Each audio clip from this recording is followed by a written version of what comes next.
ঈশ্বর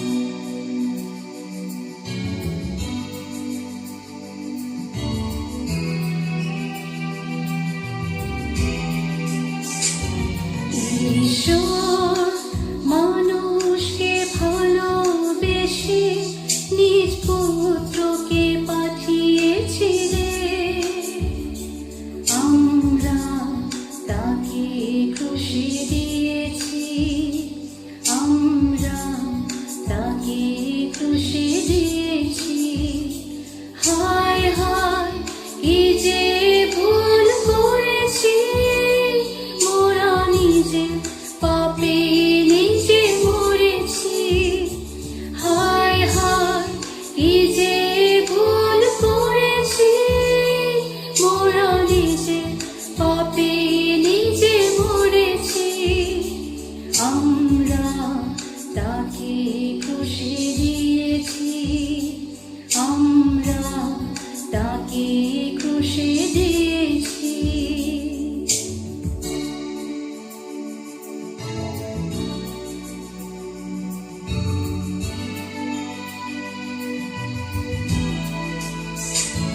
যিনি এত করুণা করে পুত্রের রূপ ধরে নশ্বর পৃথিবীতে এলেন, যিনি মানুষের পাপ রাশি নিজের স্কন্ধে নয়ে সত্যের বাণী শোনালেন। আমরা তাকে ক্রুশে দিয়েছি, আমরা তাকে ক্রুশে দিয়েছি। হায় হায় কি যে ভুল করেছি, মোরা নিজে পাপে নিজে মরেছি। হায় হায় কি যে ভুল করেছি, মোরা নিজে পাপে নিজে মরেছি। আমরা তাকে ক্রুশে দিয়েছি, আমরা তাকে ক্রুশে দিয়েছি।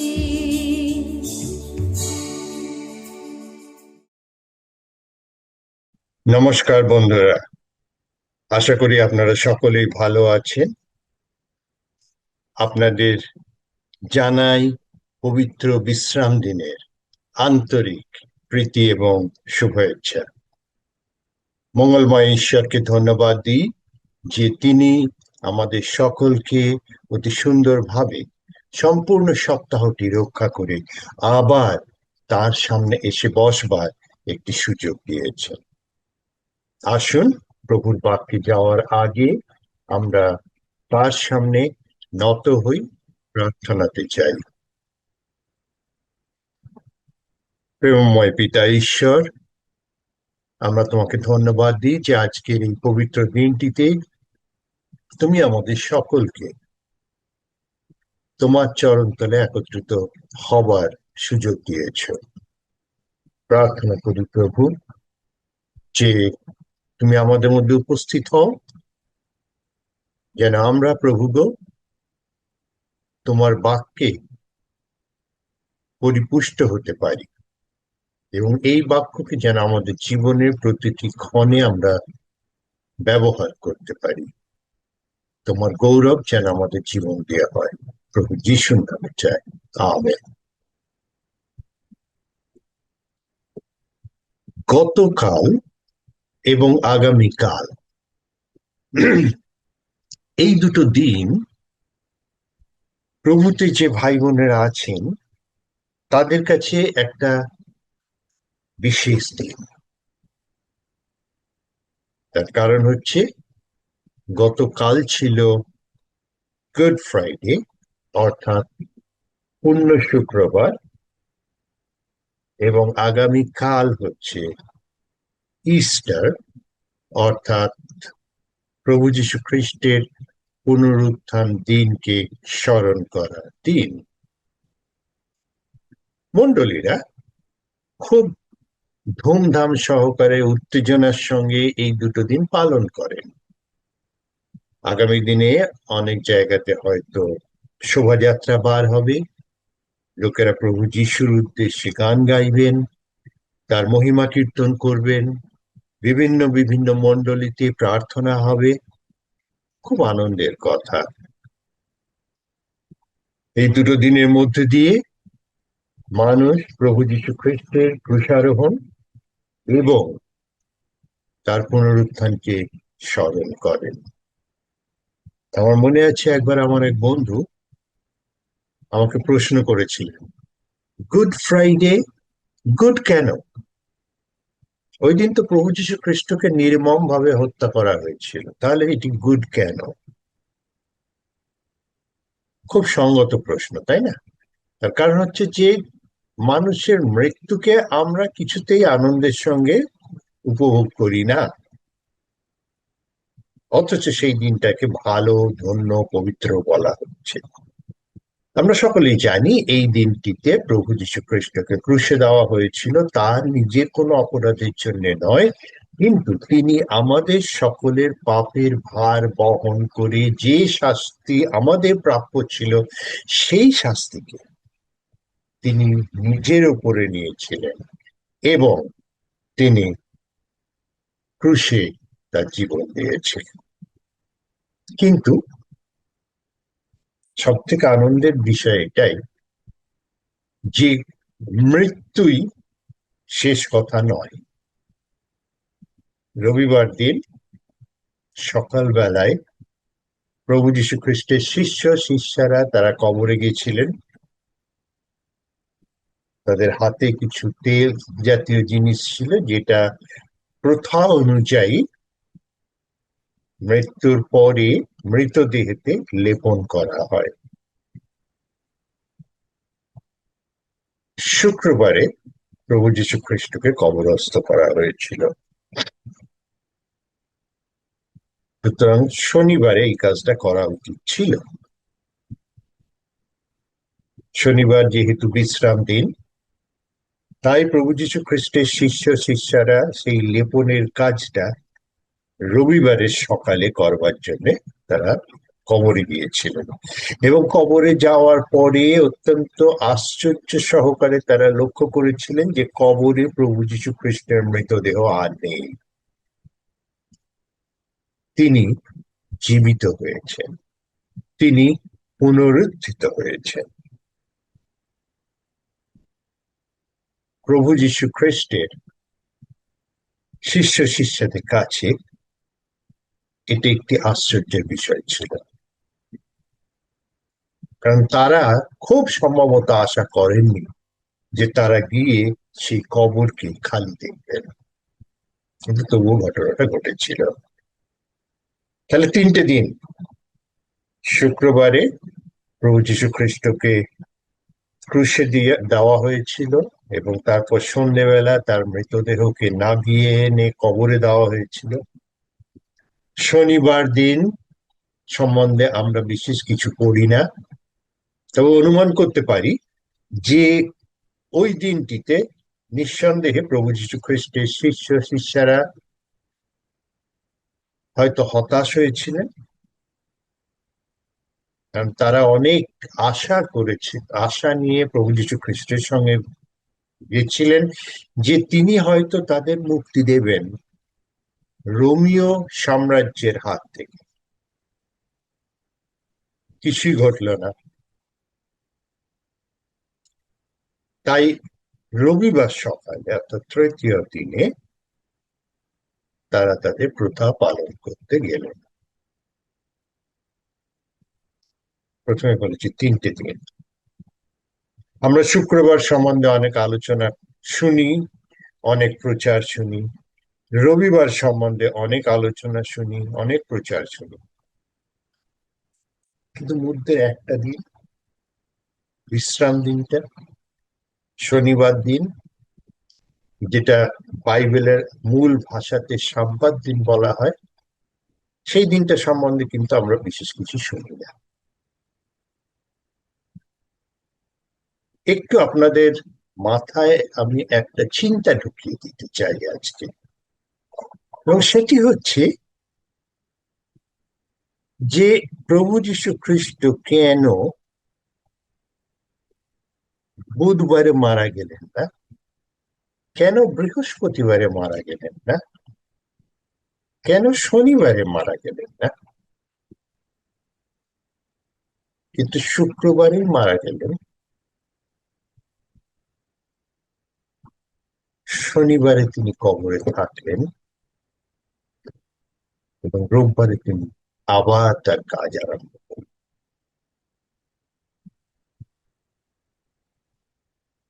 কোনো কিছু সিদ্ধান্তে যাওয়ার আগে, মাফ করবেন গলাটা আজকে ঠিক নেই, কোনো কিছু সিদ্ধান্তে যাওয়ার আগে আমি আপনাদের শাস্ত্রের থেকে একটা অংশ পড়ে শোনাতে চাই। আমি পড়ছি আদি পুস্তকের দ্বিতীয় অধ্যায়। আদি পুস্তক দ্বিতীয় অধ্যায়। আদি পুস্তক হচ্ছে শাস্ত্রের প্রথম বই। আদি পুস্তক প্রথম অধ্যায় এবং দ্বিতীয় অধ্যায় জুড়ে বর্ণনা করা হয়েছে যে ঈশ্বর কিভাবে এই পৃথিবীকে সৃষ্টি করেছিলেন। আদি পুস্তক 2 অধ্যায় আমি 1 পদ থেকে পড়ছি। আমি পড়বো 1, 2, 3, 3টি পদ। সেখানে লেখা আছে, এইভাবে পৃথিবী, আকাশ এবং তাদের আভ্যন্তরীণ যাবতীয় জিনিস সম্পূর্ণ হলো। যে কাজ ঈশ্বর শুরু করেছিলেন তা শেষ করে সপ্তম দিনে তিনি বিশ্রাম নিলেন। আবার পড়ি, যে কাজ ঈশ্বর শুরু করেছিলেন তা শেষ করে সপ্তম দিনে তিনি বিশ্রাম নিলেন। সপ্তম দিনটিকে আশীর্বাদ করে ঈশ্বর সেটিকে পবিত্র দিনে পরিণত করলেন। দিনটিকে ঈশ্বর এক বিশেষ দিনে পরিণত করলেন, কারণ ওই দিনটিতে পৃথিবীর সৃষ্টি সমস্ত কাজ থেকে তিনি বিশ্রাম নিলেন। ওই দিনটিতে পৃথিবীর সমস্ত কাজ থেকে তিনি বিশ্রাম নিলেন। ঈশ্বর প্রথম আদি পুস্তকের প্রথম অধ্যায় পড়লে আমরা দেখব যে সেখানে বর্ণনা করা হয়েছে প্রভু ঈশ্বর কিভাবে এই সম্পূর্ণ সৃষ্টিকে তৈরি করলেন। 6 দিন তিনি কাজ করলেন, এবং 6 দিনের শেষে তিনি তার সৃষ্টির দিকে তাকিয়ে যখন দেখলেন, বললেন যে অতি সুন্দর। শুধু সুন্দর নয়, অতি সুন্দর। এবং তারপরে শাস্ত্র বলছে আমাদের যে তিনি সপ্তম দিনে বিশ্রাম নিলেন, যেটি শনিবার পড়ছে। আজকে আমি সেই ব্যাখ্যায় যাচ্ছি না যে কেন শনিবারটাকেই সপ্তম দিন বলা হচ্ছে, কিন্তু শাস্ত্র অনুযায়ী শনিবার দিনটি বিশ্রাম দিন। ঈশ্বর সৃষ্টির কাজ শেষ করে বিশ্রাম নিলেন। এবারে আসুন একবার আমরা নতুন নিয়মের দিকে তাকিয়ে দেখি। শুক্রবার দিন প্রভু যীশু খ্রিস্টকে ক্রুশে দেওয়া হয়েছিল, এবং আমরা সবাই জানি যে প্রভু যীশু খ্রিস্ট ক্রুশের উপর থেকে 7টি বাণী তিনি দিয়েছিলেন। বহুমণ্ডলীতে এখনো এই প্রথা প্রচলিত আছে যে এই 7টি বাণীর উপরে তারা ধ্যান করেন শুক্রবার দুপুরে। খুব ভালো কথা, প্রভুর বাক্যের উপরে ধ্যান করাটা খুবই ভালো কথা। তারা ধ্যান করেন প্রভুর বাক্যের উপরে, এবং সেই 7টি বাক্যের মধ্যে একটি বাক্য যেটি তিনি সব শেষে গিয়ে বলেছিলেন, তিনি বলেছিলেন সমাপ্ত হইল। কি সমাপ্ত হইল? প্রভু যীশু খ্রিস্ট এই পৃথিবীতে এসেছিলেন, তার কারণ আছে, অনেক কটা কারণ আছে। তার মধ্যে একটি কারণ, যেটি আমরা খ্রিস্ট বিশ্বাসীরা বলতে পারেন যে এটি সকলেই আমরা এই পদটি জানি, যেখানে যোহন লিখিত সুসমাচারে 3 অধ্যায় 16 এবং 17 পদ। সেখানে এই কথা লেখা আছে যে ঈশ্বর জগৎকে এমন প্রেম করিলেন যে তিনি তাহার একজাত পুত্রকে দান করিলেন, যেন যে কেহ তাহাতে বিশ্বাস করে তাহার মৃত্যু না হয়, কিন্তু সে অনন্ত জীবন পায়। অর্থাৎ প্রভু যীশু খ্রিস্টের আগমনের কয়েকটি উদ্দেশ্যের মধ্যে একটি উদ্দেশ্য ছিল যে মানুষ প্রভু যীশু খ্রিস্টকে বিশ্বাস করে অনন্ত জীবন পাবে, পাপের থেকে মুক্তি পেয়ে, পাপের থেকে মুক্তি পেয়ে। মানুষের জীবনে সব থেকে বড় অভিশাপ হচ্ছে মৃত্যু, এবং মৃত্যুর কারণ হচ্ছে পাপ। প্রভু যীশু খ্রিস্ট এই পৃথিবীতে এসেছিলেন একটি বিশেষ উদ্দেশ্য নিয়ে, এবং সেই উদ্দেশ্যটি হচ্ছে মানুষকে পাপ থেকে মুক্ত করতে। ক্রুশের উপরে নিজের জীবন দিয়ে প্রভু যীশু খ্রিস্ট মানুষের মুক্তির পথ খুলে দিতে এসেছিলেন। শয়তান অনেকবার চেষ্টা করেছে তাকে তার পথ থেকে, তার কাজ থেকে দূরে সরাবার, কিন্তু সে সফল হয়নি। প্রভু যীশু খ্রিস্ট যে উদ্দেশ্যে এসেছিলেন, মানুষের পাপের ভার নিজের উপরে নিয়ে মানুষকে মুক্তি দিতে, সেই কাজ তিনি সমাপ্ত করেছিলেন। তাই তিনি বলেছিলেন, সমাপ্ত হইল।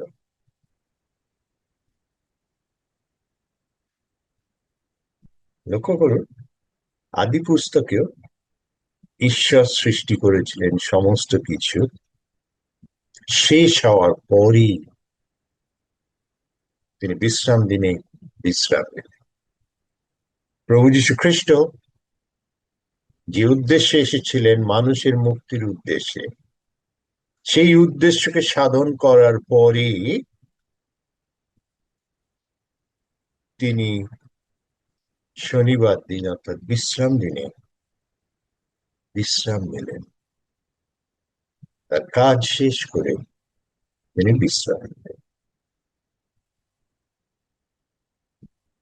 এবং শুধু যে তিনি বিশ্রাম নিলেন তাই নয়, পুনরুত্থান দিনে অর্থাৎ রবিবারে আমরা তাকে দেখি আবার নতুন সৃষ্টিতে তিনি তার কাজ আরম্ভ করলেন, পুনরুত্থিত হলেন আবার। অর্থাৎ পাপকে পরাজিত করে রবিবার সকালে তিনি সৃষ্টির নতুন ফসল হিসেবে দেখা দিলেন। মধ্যে একটা দিন, কিন্তু তিনি বাক্যের পূর্ণতা আমাদের শিখাবার জন্য বিশ্রাম দিনটি পালন করলেন। তিনি কি পারতেন না বিশ্রাম দিন সকালে বা শুক্রবার রাতে পুনরুত্থিত হতে? যদি তিনি সেটা রোববার সকালে করতে পারেন, তাহলে নিঃসন্দেহে তিনি শনিবার সকালেও পারতেন, শুক্রবার সন্ধ্যেতেও পারতেন, অন্য যে কোনো দিন যে কোনো সময় পারতেন। কিন্তু তিনি আমাদের শেখালেন যে বিশ্রাম দিনের গুরুত্ব, বিশ্রাম দিনের মহত্বটা কোথায়। তিনি স্বয়ং সৃষ্টিকর্তা, যিনি সৃষ্টির প্রারম্ভে বিশ্রাম দিন পালন করেছিলেন, এবং তারপরে যখন আধ্যাত্মিকভাবে আমাদেরকে তিনি একটি নতুন সৃষ্টির পদ্ধতির মধ্যে দিয়ে নিয়ে চললেন, তখনও তিনি বিশ্রাম দিনটিকে স্মরণ করতে বললেন।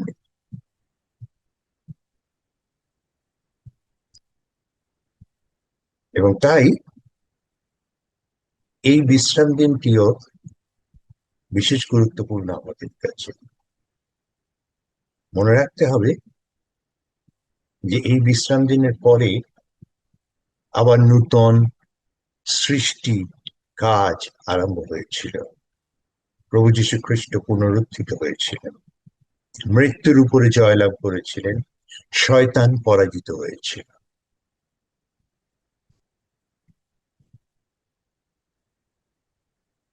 অনেক সময় আমরা বলি যে বিশ্রাম দিনের প্রয়োজন আর নেই, কিন্তু দেখুন, প্রভু যীশু খ্রিস্ট তার পার্থিব সেবার কাজ শেষ এবং শুরু করেছিলেন দুটোর মধ্যে বিশ্রাম দিনটিকে রেখে। শুক্রবারে শেষ করেছিলেন, বলেছিলেন সমাপ্ত হইল, বিশ্রাম দিনে বিশ্রাম করেছিলেন। রবিবারে তিনি পুনরুত্থিত হয়ে আমাদের সকলকে এই সমাচার দিয়ে গেলেন যে মৃত্যুই শেষ কথা না। তাই প্রিয় বন্ধুরা, আমরা যেমন শুক্রবারকে স্মরণ করেছি গতকাল, আগামীকাল অনেকেই আমরা পুনরুত্থান দিবস পালন করব, কিন্তু ভুলে যাব না আজকের এই দিনটি, যে দিনটিতে তিনি আমাদের শিক্ষা দিলেন যে তার যে আজ্ঞা ছিল, 10 আজ্ঞার মধ্যে একটি আজ্ঞাতে তিনি আমাদের মনে করিয়েছেন বিশ্রাম দিন পালনের। যে একটি আজ্ঞা, সেটি হচ্ছে বিশ্রাম দিন পালন, সেটি যেন আমরা ভুলে না যাই। বিশ্রাম দিনে আমাদের কর্তব্য হচ্ছে তিনি আমাদের জন্য যে সিদ্ধি তিনি লাভ করেছিলেন, পাপের উপরে জয় লাভ করেছিলেন, সেটি যেন আমরা স্মরণ করি। এবং আগামী দিন অর্থাৎ বিশ্রাম দিনের পরবর্তী দিনটিতে তিনি যে পুনরুত্থিত হয়ে আমাদের দেখিয়েছিলেন, আমাদের মধ্যেও যেন সে পুনরুত্থান আসে। আমি শারীরিক পুনরুত্থানের কথা বলছি না, আধ্যাত্মিক পুনরুত্থানের কথা বলছি, যেন পাপের উপরে বিজয় লাভ করে আমরা একটি নতুন জীবনে পদক্ষেপ করতে পারি। আসুন এই বিশ্রাম দিনটিতে আমরা সেই প্রস্তুতি নিতে পারি, নিয়ে আগিয়ে চলতে পারি। প্রার্থনা করি। প্রভু যীশু খ্রিস্ট, তোমাকে আমরা ধন্যবাদ দিই যে তুমি আমাদের শিক্ষা দিলে যে আমরা যেন তোমার আজ্ঞা পালন করি। তুমি আমাদের বিশ্রাম দিন পালনের কথা বলেছ এবং তোমার জীবন দিয়ে তুমি দেখিয়ে দিয়েছ যে বিশ্রাম দিন পালন করাটা আমাদের কর্তব্য। প্রভু, প্রার্থনা করি তুমি আমাদের সকলকে সাহায্য করো, আশীর্বাদ করো, যেন আমরা এই দিনটি উপযুক্তভাবে সম্মানের সঙ্গে পালন করতে পারি। এরপরে আমরা একটি নতুন সপ্তাহে পা দেবো। তুমি আমাদের সকলকে আশীর্বাদ করো, নিরাপদে রাখো, যার যা কিছু প্রয়োজন তা তুমি চুকিয়ে দিও, সর্ববিষয়ে মঙ্গল করো। সকলকে তোমার হাতে সমর্পণ করে এই প্রার্থনা প্রভু যিশুর নামে চাইলাম, দয়া করে শ্রবণ এবং গ্রাহ্য করো। আমেন।